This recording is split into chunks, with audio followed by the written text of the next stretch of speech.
Jean Harlow is cinema's first platinum blonde icon, a mixture of innocence and sensuality that predates Marilyn Monroe.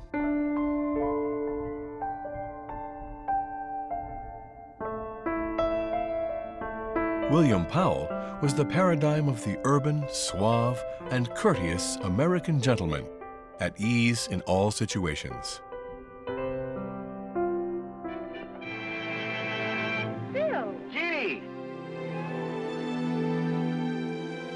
Their romance spanned over barely 3 years, death having swept away Jean Harlow in 1937 at just 26 years old.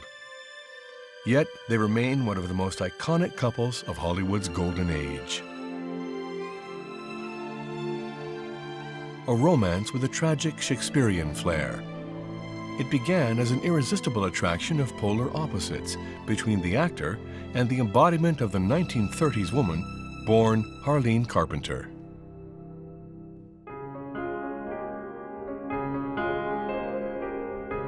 She was born March 3rd, 1911, in Kansas City, Missouri, and her mother was Jean Harlow Carpenter, and her father was Dr. Montclair Carpenter. He was a dentist. Her parents divorced when she was 9 years old, and Jean lived with her mother. The divorce of Harleen's parents was not only a difficult, it was almost a traumatic experience for her because she had a strong bond with her father.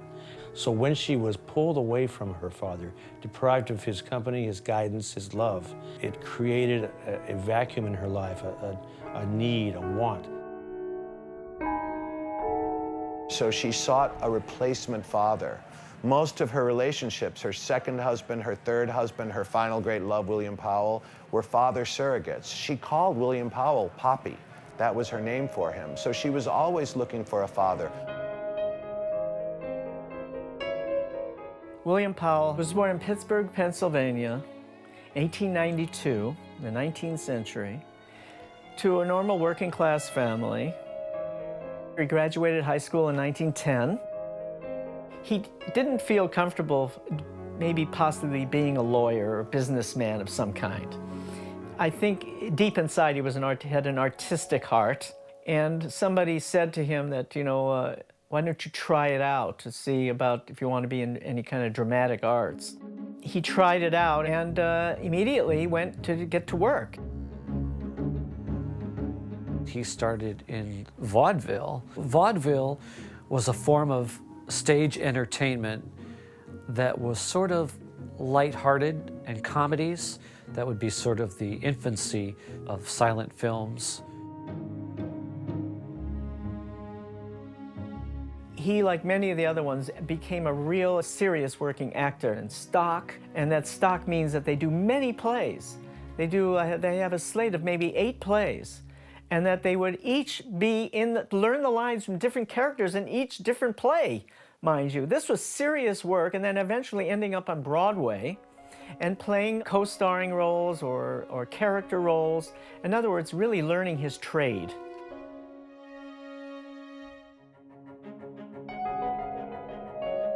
After the divorce, Jean Harlow's mother, having always felt trapped in the Midwest, decided to try her luck in Los Angeles, bringing her daughter.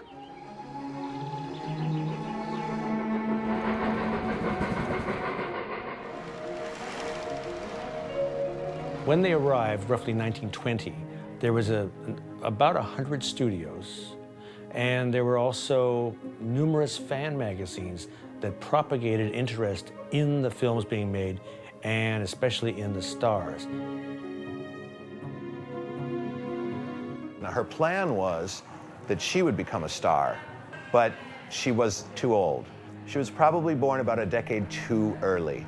Had she been born a decade later, she could have had a career for herself in the movies. Short of money, young Harleen and her mother leave Hollywood and settle down in Chicago. Her mother remarried again, Marino Bello, who was of Italian descent. He seemed to be sort of, I don't know, he had the looks of a gangster. He was suave and debonair and Italian in her mind. He was sort of like aristocracy, which of course he wasn't at all. He was a waiter in a Chicago hotel. But she elevated him to that level because then she could elevate herself. But there was something sinister about him, and his attention to Harleen discomforted her, and she wanted to get away.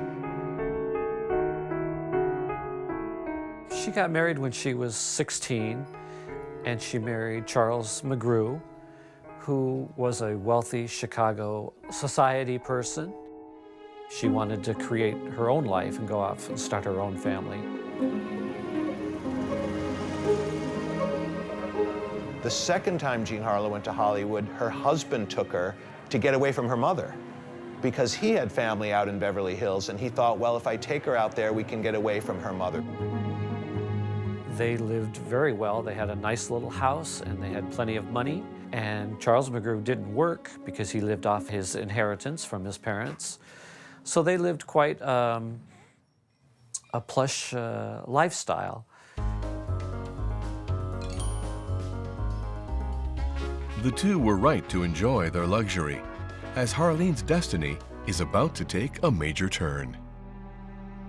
She actually got her first opportunity to work with the studios by a bet by one of her friends that dared her to go down to Central Casting and to try out for roles. The casting director saw Harleen, and he said, "Who is that?" And that's what started it. And they called her the next day, and they said, "Is Harleen McGrew there?" And she didn't know who it was. So they said, "Well, you have to register with Central Casting. What's your name?" And she said, "My name is Jean Harlow." She took her mother's name because it was the career her mother always wanted.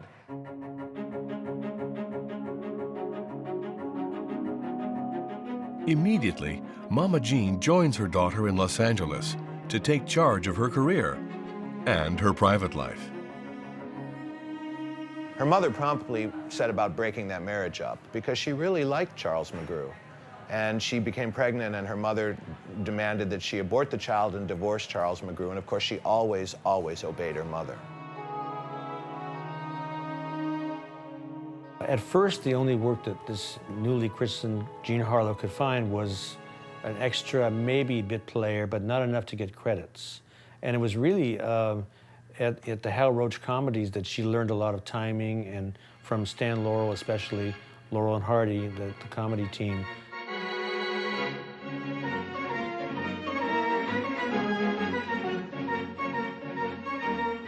Double Whoopee was one of her famous two-reeler Laurel and Hardy comedies in 1929, where she plays a sophisticated lady stepping out of a taxi cab only to have her dress get caught in the door, and Laurel and Hardy are the doormen to the hotel. She was so striking that people said, "Who is that?" They wanted to know more about her. So fan mail started coming to Hal Roach for the blonde girl.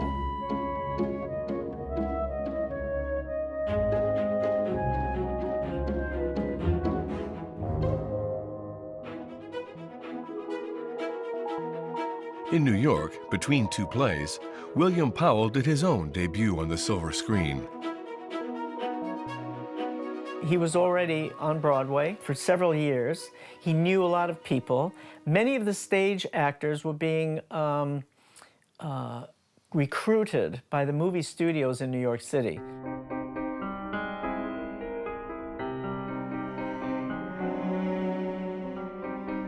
His break came when John Barrymore got him a role in Sherlock Holmes. And forever after, William Powell would acknowledge and thank John Barrymore for that favor.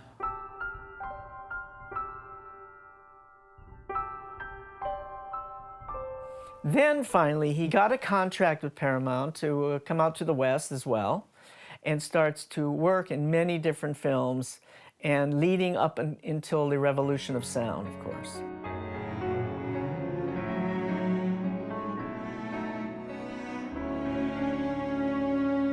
William Powell made 34 films during the silent era, between 1922 and 28.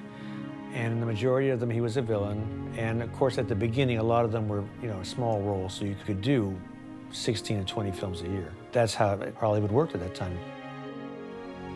So while in Hollywood, his big break came in 1928. This is at the end of the silent era, the beginning of the sound era. He had a decent voice. Why? He had training on the stage. Then sound, the movies talk. Discs, then sound on film. And audiences that had watched silent lips suddenly heard dialogue. From Interference, William Powell with Evelyn Brent. Well then, for what it's worth to you, and what you're worth to me, I love you. This is the whole point. Many of the actors who succeeded in the film industry in the early days of sound were successful because they already had stage-trained voices. Everybody else who were in silent films who were not trained on the stage failed. They either had very bad accents, or they couldn't project, or they spoke from their necks, meaning like this or something like this, so it didn't work. He had a good voice. He would become successful. His career was assured. The transition from silent to talkies would also change the course of Jean Harlow's career, leading her to millionaire and pilot Howard Hughes, who had just made a major film about the role of aviation in World War I. Howard Hughes poured his personal fortune into Hell's Angels. He took 3 years to shoot that movie. It started as a silent film, and then when sound came in, he decided to scrap it as a silent film and remake it as a talkie. But his leading lady was Norwegian and had a thick accent, Greta Nissen, so he had to recast the role. So he looked and he looked and he looked, but he was cheap, so he didn't want a name. Howard Hughes took a gamble because Jean Harlow was not an actress at this point. She really had no skill, and she could barely move from one side of the screen to the other. But he just felt that there was an electricity when she was on screen. She looked like no one else. And he just felt that this story, which was all men and all machines, needed sex. Hell's Angels, the opening of this picture at Grauman's Chinese Theater in Hollywood, was the biggest premiere ever seen anywhere in the world. Jean Harlow. Thank you. I would like to use this occasion to publicly thank Mr. Hughes for the opportunity he gave me. So suddenly Jean Harlow, who's 19 years old, has gone from being a nobody into being this sensational new personality that has the whole publicity machine of Howard Hughes behind her. So she really becomes an overnight star. Hell's Angels really made Jean Harlow famous. But did it make her famous as an actress? No. As a star? No. As an oddity? Yes. She soon becomes a valued commodity. Still tied to Howard Hughes, she creates her own unique style. Jean Harlow came onto the scene as a blonde with this blazing white glory, halo of hair, and which was unlike anything anyone had ever seen. The name Platinum Blonde being applied to Jean Harlow came about kind of an accident. That when her hair turned an odd color when standard dyes, bleaches were used on it. And then they enhanced that with Lux flakes and ammonia and all kinds of horrible things. But, it made her look like no one else.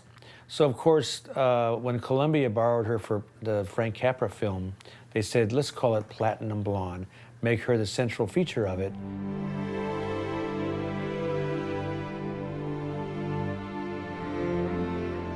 One film critic at the time noticed how in her movies you'd see girls in all the audiences with their hair dyed platinum blonde, just like Jean Harlow. She became their idol.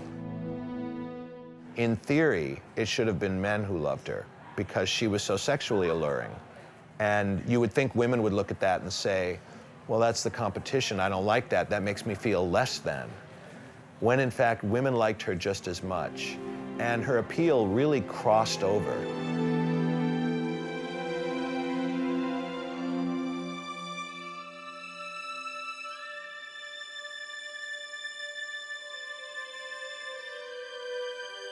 I think for the time of the Depression that there were so many people looking for a diversion from their situation in life, being unemployed or with the economy. And here comes this beautiful blonde sex symbol as it was. I think she got a lot more attention than one of the other previous sex symbols. Sex symbols go all the way back to Betty Blythe as the Queen of Sheba, Theda Bara wearing nothing in 1917 when she played Cleopatra. I swear, she's wearing nothing. She's wearing this little pasty over her breasts, over her nipple, and a little snake, and that's all. Now, if that isn't a sex symbol, I don't know what is.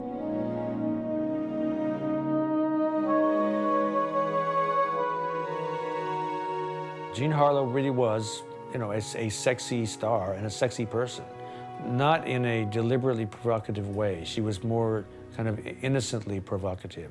Jean Harlow didn't do it intentionally. That's just how she was. She just walked that way and acted that way. It was very at ease with her body. At this point, Jean Harlow's career takes another turn. Paul Bern, the #3 producer at MGM, decides to take the young actress under his wing. He was an advisor, he was a confidant, he took her places. But he did it with a lot of actresses. He did it with Joan Crawford, he did it with Norma Shearer. He was known as the father confessor of Hollywood, who squired around all these screen beauties, but never touched them. And it was the best thing she felt that had ever happened to her, because somebody who was one of the most respected men in Hollywood had shined a light on her and said, you matter, you're different, and he brought her over to MGM. MGM bought her contract from Howard Hughes.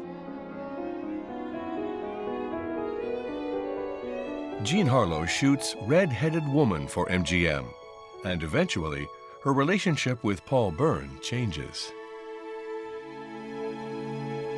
Paul Bern asked her to marry him, and everyone said, you want to marry that old man? She's 21 and he's 42, and he's never been married. One of her friends went to her and said, I don't think he's interested in consummating this marriage, thinking that she would dissuade Jean Harlow from marrying him. And Jean Harlow burst into tears and said, then it's true, he just wants me because he respects me. And that was enough for her.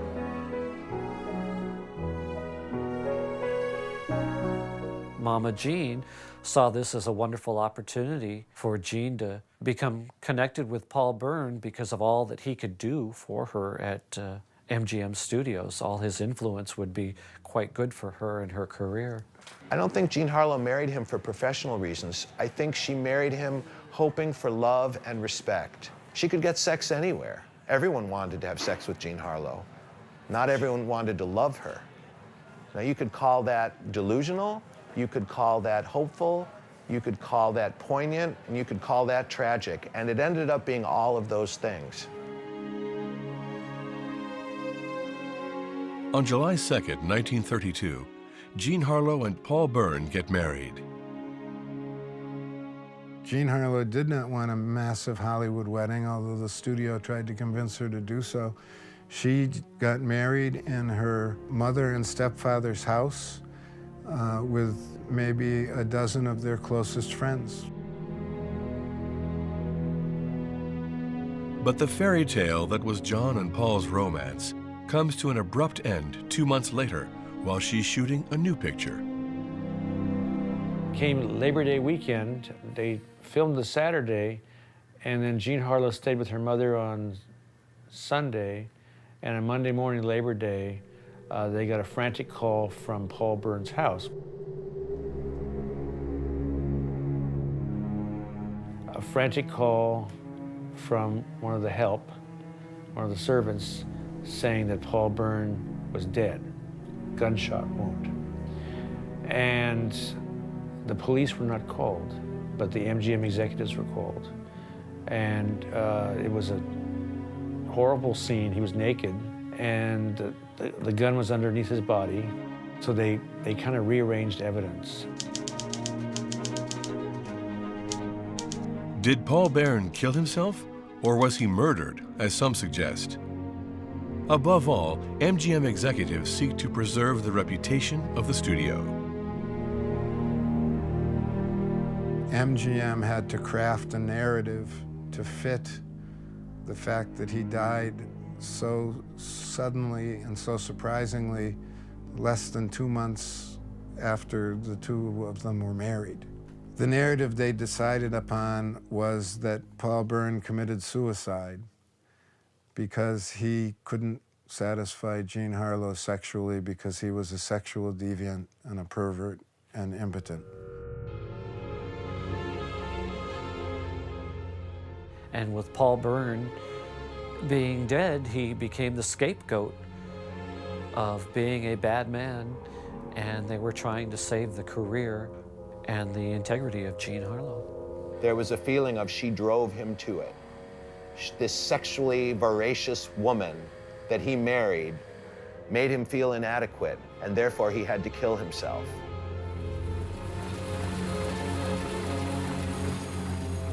But somehow, the press, the writers at the newspapers and fan magazines had met her and liked her, so they took her up her cause. And she was portrayed as a victim of this terrible circumstance. By all accounts, she was completely baffled. Why did he kill himself? Why would he do this terrible, horrible thing? She would cry and moan. She had no idea. And she never, ever discussed it till the day she died. She would not discuss it. So when you hear people saying, she told me this, she told me that about Paul Bern, they're not telling the truth because she told no one.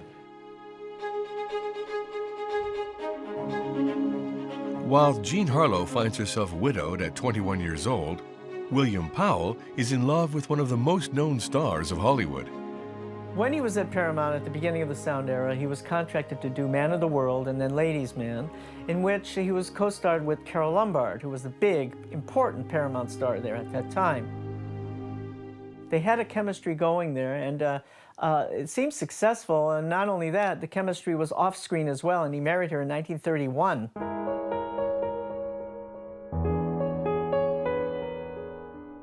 They were quite the opposites in character-wise, I think. She was known to say whatever was on her mind, and she had vocabulary of a truck driver is what a lot of people told her. It was a rough and down-to-earth way of speaking, which is pretty much the opposite of William Powell being a suave and sophisticated. The marriage only lasted 2 years because, as he said, I was Mr. Carole Lombard, and you don't want to marry someone that half of America wants to sleep with.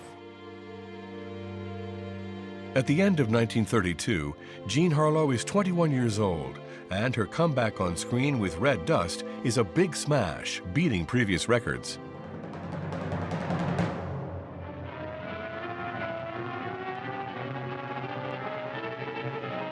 One more occurrence like this, and you'll live in that shack across the river. I will not. And if you think I'd give a... This was a pre-code film, meaning that there was some very hot sexual kind of innovations going on in here, in which she's practically wearing nothing. She's in this bath, and here he is with his shirt open, and he looks great. And there's this animal sexual tension going on. Red Dust was hot. You're always in that color? Mm-hmm. Always been a towhead. And you always shut your face off that way? Well, I like that.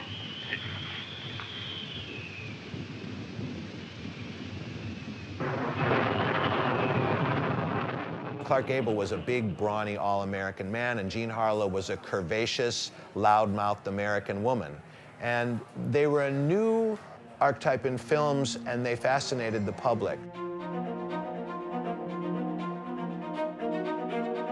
It was the dawn of a new generation. Hollywood was in search of new faces, but William Powell still hadn't found his place at Paramount. He was really a trooper for years without being noticed. Paramount didn't have the right product for him. He just didn't fit well. He was playing bad guys a lot or playing interesting characters, but nothing unusual. William Powell's still trying to find his way until what happens is that Warner Brothers raids Paramount's stars. They got William Powell, Kay Francis, Ruth Chatterton, and then Warner Brothers doesn't know quite what to do with them after they've stolen him from Paramount.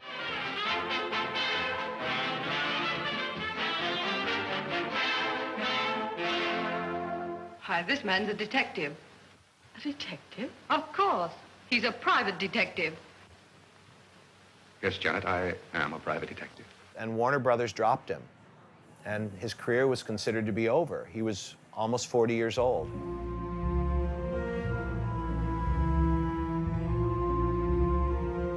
Playing on the nefarious aspect of Jean Harlow, MGM offers her a role for their picture Bombshell.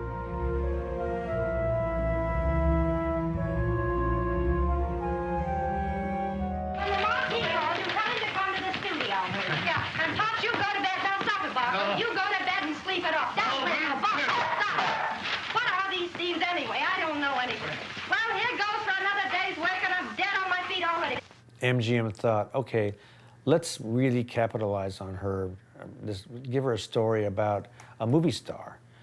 But they cleverly chose the life of Clara Bow and her crazy life as a star and having no privacy and having men, after her for her money and her fame.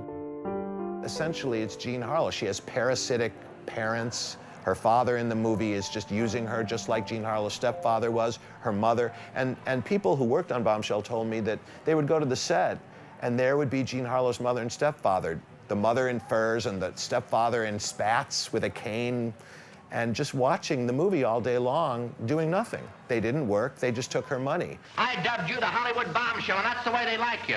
Men, scrapes, dazzling clothes, a gorgeous pinwheel personality, not patting babies on the back to bring up bubbles. But turbulent waters lie ahead for the new MGM star. She built her career around audacious films, but in Hollywood, things are about to change.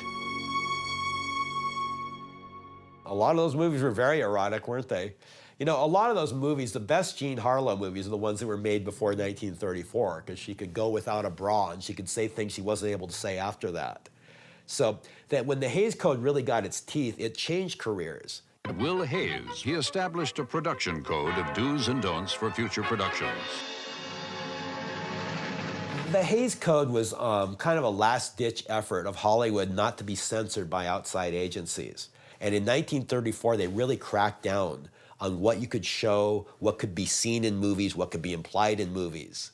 What this meant for Jean Harlow and for Mae West, Norma Shearer, numerous other actresses, was that their characters could no longer be prostitutes, had to, if there was adultery in a story, it had to be paid for at the end of the film.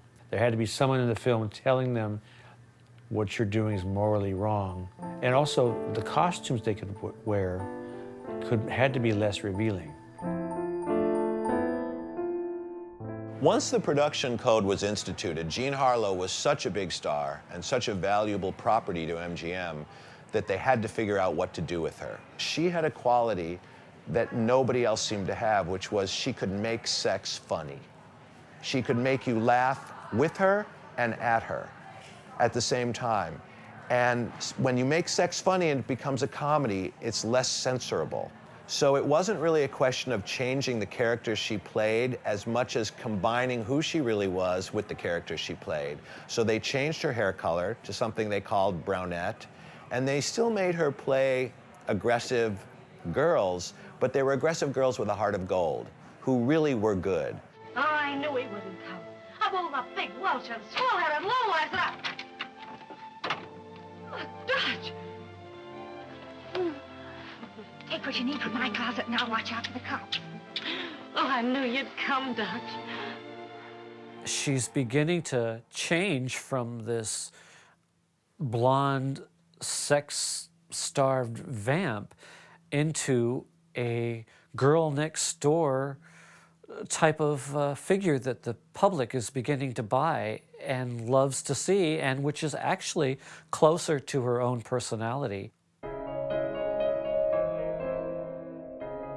While MGM has evidently no difficulty in finding roles that correspond to the personality of their actors, producer Irving Thalberg from Culver City Studio will relaunch William Powell's career in the same fashion. Irving Thalberg always wanted to say, that one wasn't used just right. I know what we could do with him. MGM signed him and put him in what they thought was a low-budget movie called The Thin Man they shot in 3 weeks, which became a sensation. It was the biggest sleeper hit of the year. Shh. I'm working on a case. Don't tell me you've gone back to detective work. I thought you had turned respectable. Didn't you get married? Oh, didn't I? Vance, I married a girl in a million. It was a Dashiell Hammett detective novel, but what MGM chose to do was to make it a story about a happily married couple, and that was shocking to the system. Hollywood had made lots of money by showing unhappily married couples, so it was thought that you didn't want to show a happily married couple unless you're suggesting that there's trouble ahead. It's very light, it's very quick on its feet. There's a lot of jokes about drinking and alcoholism. Hello there. Hello. Another glass. How are you? Prohibition had just been repealed when the movie was produced. And so I think audiences kind of reveled in the fact that the characters were all slightly tipsy and slightly intoxicated. And it kind of made them feel a little bit intoxicated as well. And who better to play a tippling, very suave, very urbane amateur private eye than William Powell. Yeah, there were all kinds of sequels to The Thin Man. Yeah, the audiences lined up because they wanted to see Nick and Nora solving crimes and swigging martinis again. Who can blame them?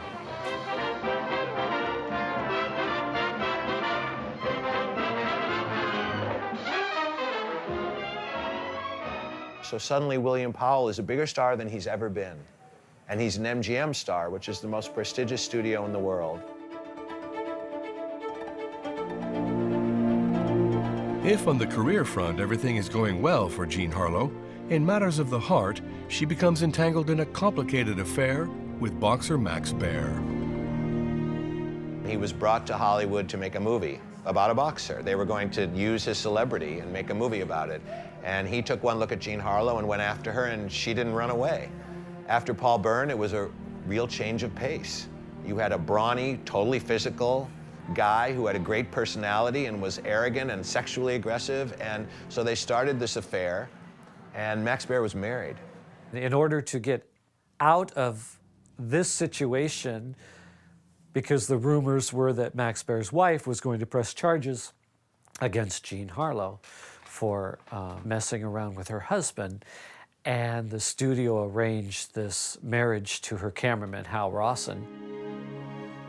Here comes Jean with her husband, Hal Rawson, who also happens to be her favorite cameraman. He's there and he's available, and it's a solution.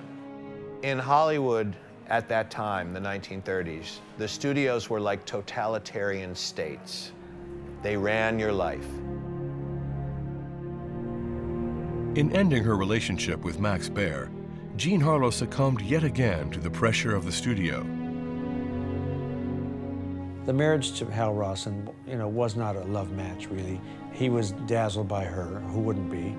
She liked him, but there was no passion. Her marriage to Hal Rawson, which was her third marriage, lasted 8 months, but that was only officially, till they officially separated. It was essentially over in 2 months. Here we have a young woman, let's say in mid-1935, and she still really hasn't found herself. She starts gambling and drinking, and that's how Jean Harlow begins to cope with her very stressful life. So she starts to rebel.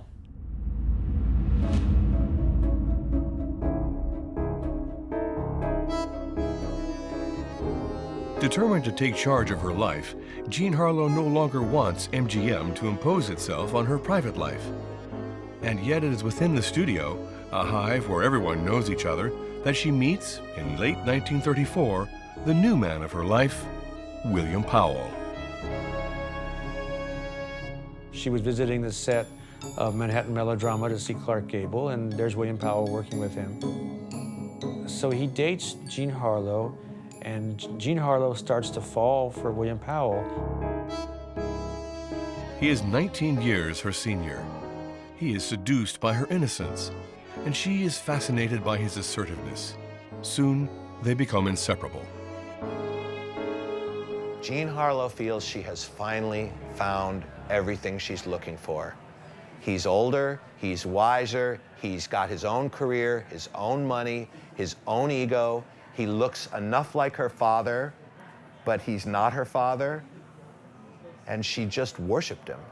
Right from the start, she called him Poppy, and she thought, this is Mr. Right.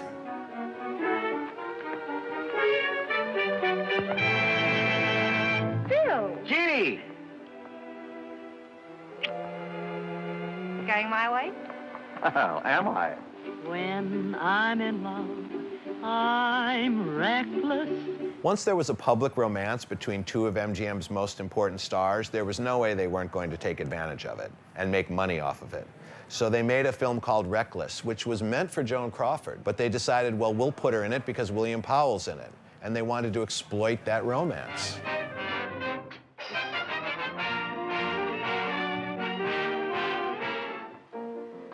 Ned, how did rehearsal look, huh? Simply swell. Baby, you were never better. So that was their first film acting together after they had been dating for about 4 or 5 months.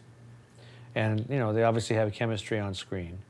And you can see that you know, they really cared for one another. Ned, for the first time in my life, I'm scared. Now, baby, take it easy.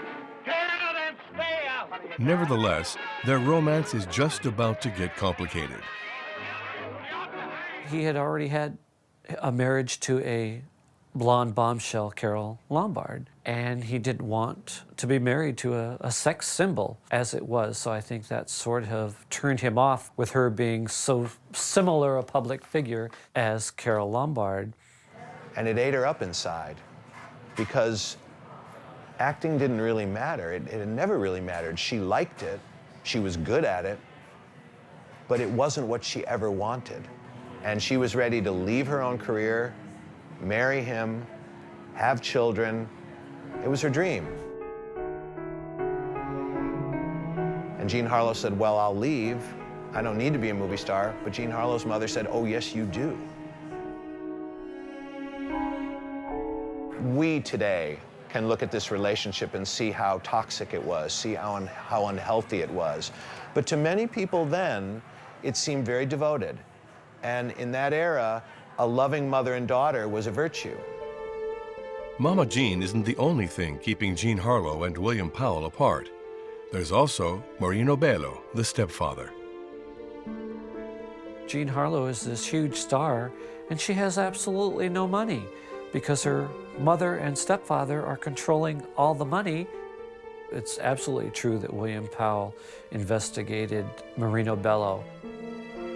Here he's got all these supposed mines in Mexico that aren't producing any money, and William Powell did these investigations to show Jean, look, they're throwing your money away. They're ruining everything that you're working so hard for. William Powell looked at Marino Bello and he saw him for what he was, which was a lying, phony, using, manipulative, exploitative loser. So Jean Harlow's mother divorces this Marino Bello. They sell the house, this very expensive white house that Jean Harlow's mother had built with the wicked stepfather. And they moved to a smaller house in Beverly Hills.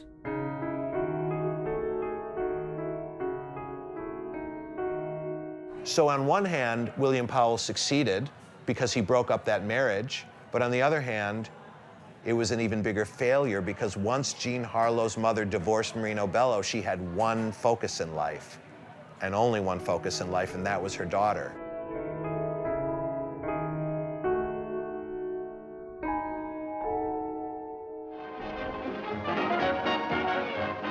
William Powell and Jean Harlow meet again for a new film, Libeled Lady.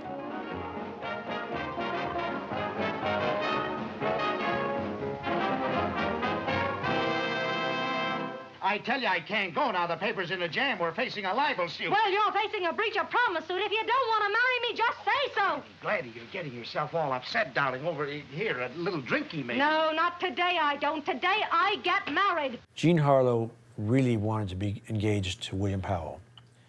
He gave her a star sapphire ring, very much like the one he'd given Carole Lombard. But there was no engagement. So she called it the unengagement ring. But she still wore it as if it were an engagement ring, but he would not say, we're engaged. And this started to gnaw at her. He didn't break up with her, but he didn't marry her. So he was playing with the idea of marriage without actually committing. And he was dangling Jean Harlow.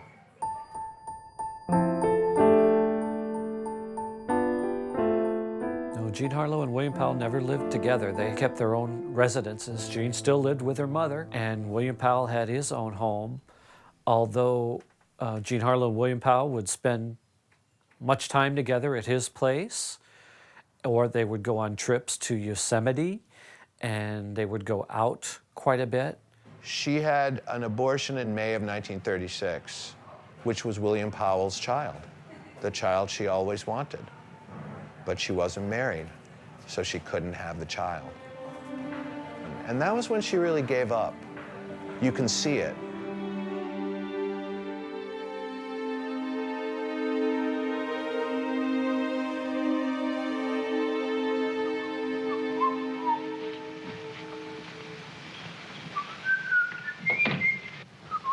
While William Powell was getting recognition for two successful films, My Man Godfrey and Ziegfeld Follies, Jean Harlow is close to shooting Saratoga with her longtime friend Clark Gable. But the Jean Harlow that once sparkled didn't seem to glow anymore, replaced by a shadow of what once was. She had a portrait session with George Hurrell, and he could see something was not right. He said that the shape of her body was different. She seemed like she had some kind of bloating, and that she tired easily, didn't have much stamina, and just seemed kind of detached and a little bit sad. So that was in, I think, mid-April. Then she started, right after that, or like a week later, she started working on Saratoga. And it was a pretty demanding role, but she just had a harder and harder time getting to the studio on time and staying the whole day, and she just was deteriorating. During the scene shootings, Jean actually collapsed in his arms, and this not only happened with Clark Gable, but with Walter Pidgeon as well. And they said, baby's not well.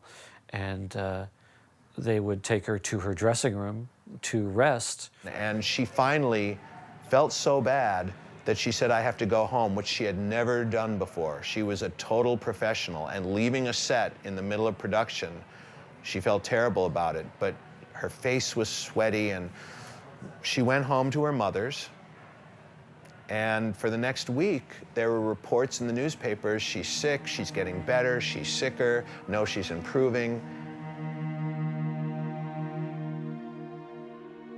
A lot of people believed that she wasn't taken to the hospital right away because of Mama Jean's association with Christian Science religion, which promoted more of a spiritual healing. But I think this was sort of more of a rumor, because Mama Jean had actually hired nurses, and there was a doctor's visit to the house. The problem was they misdiagnosed her. They didn't see that this was kidney failure. They thought it was something else. And the body, the kidneys are failing. They can't get the toxins out or the fluid out. So she's, you know, she starts to have brain fever. And on June 3rd, she was admitted to the Good Samaritan Hospital in Los Angeles. And when she checked in, it was quite common knowledge that among the staff, they said she wasn't going to make it. They said that she was pretty far gone. William Powell, who hasn't made an appearance until this point, finally visits her at the hospital. When Jean Harlow left the set that last week in 1937 in May, she went to William Powell's set before she left MGM to tell him, I'm going home now, I don't feel well. And he said he would visit her, but he dated other women that week, and he thought she had the flu and it would be fine, and he didn't realize how sick she was, because when he went to the hospital, he saw this dying woman, and he realized what was happening.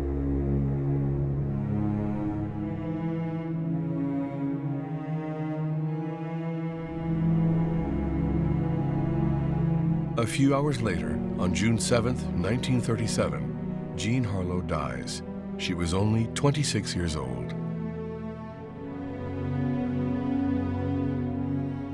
When the funeral was held at Forest Lawn on June 9th, in the morning there were 200 invited guests, and the services were held at the wee Kirk of the Heather at Forest Lawn, and many stars appeared there, and the fans were kept out at the main gate of Forest Lawn was closed.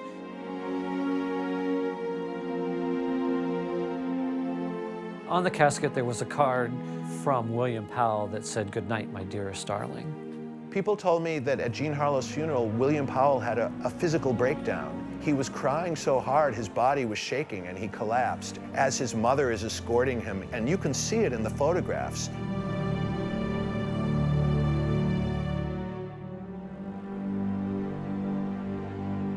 Jean Harlow's mother selected a $30,000 crypt, a mausoleum, for 3 people: her daughter, herself, and presumably William Powell. Beautiful space still today. And then she announced to the press that William Powell was paying for it.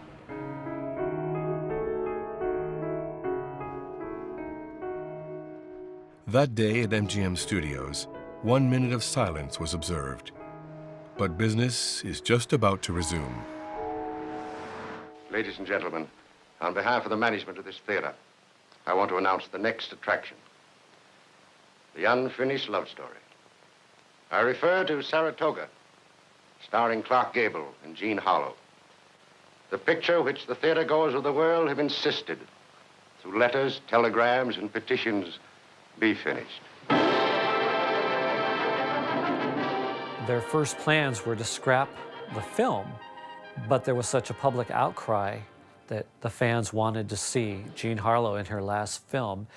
And I'm sure the studio saw quite an opportunity to have a big hit by doing this film. But the problem was how to finish a film with your main star as died. Now, MGM was left in a very odd position with her death. I mean, to have a film that's about 3/4 finished, but the scenes that need to be shot are crucial scenes that are going to resolve the story.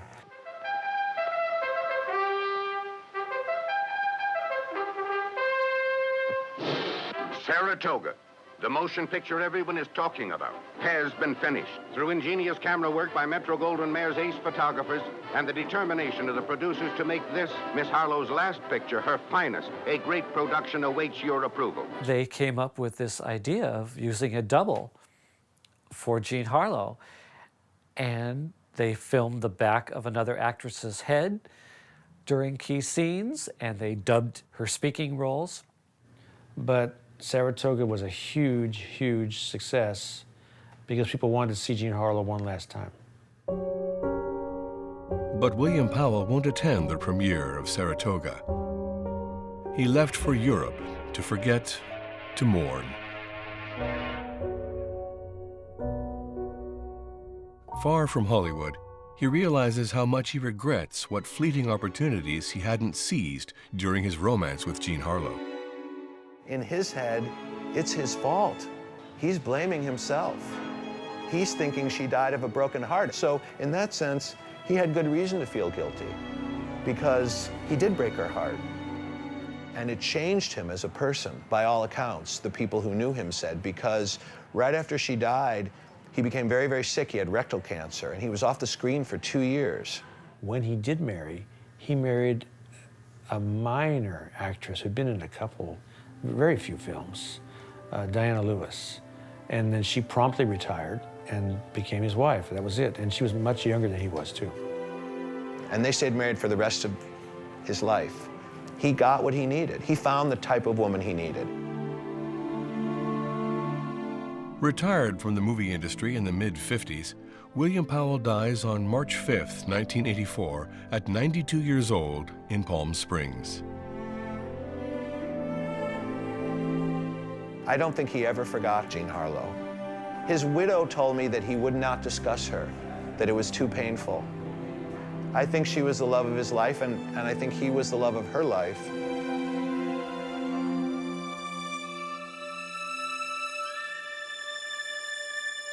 The name of William Powell remains forever associated with that of Jean Harlow.